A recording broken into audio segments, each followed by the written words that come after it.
A trust which helps charities find funding and support in Torbay says it's having all of its funding cut by the local council. The Torbay Community Development Trust helps get projects off the ground but says its work could be threatened in the future. Bob Cruz reports.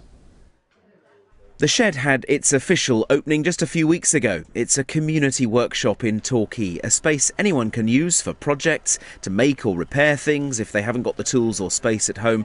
It's also a social space where people can come just for the company or something to do if they're feeling lonely. It's open to anyone, but men have found it particularly rewarding. It's very easy, I think, for men to be isolated, and this is a great way to bring them out because, you know, you offer men a bunch of power tools to come and play with and they're very happy, right? Like, so you can feel it here, you can see it, the atmosphere here is great, it's very social.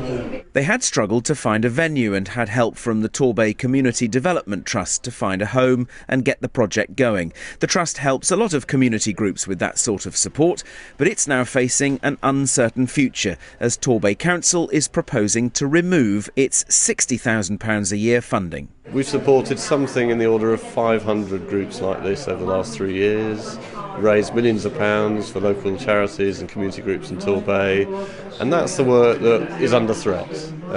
Without funding from the council, we won't be able to continue that support. So lots of projects like this one that you've seen today won't be here. Over the past 7 years, Torbay Council's budget has been reduced by £69 million, and next year a further £9.6 million will have to be cut, leaving the Mayor with a total of £110 million to play with. As part of his budget proposal, Gordon Oliver accepts this will have an impact on the local community. If I had a choice, he says, I would not be proposing to make these changes, and he goes on to stress these are draft proposals and haven't been agreed yet. Opposition councillors say bodies like the Development Trust are the backbone of the local community and should continue to be funded. A lot of our communities have to be much more self-sufficient, and so it appears to me to be absolutely crazy to choosing to make further reductions to this service in a time when we know the council have got less money to support the local community as well as central government. Everyone is invited to have their say on the proposals. There's a consultation running until the 15th of December, and the council says all the feedback will be carefully considered by the Mayor. A final decision will be made in February.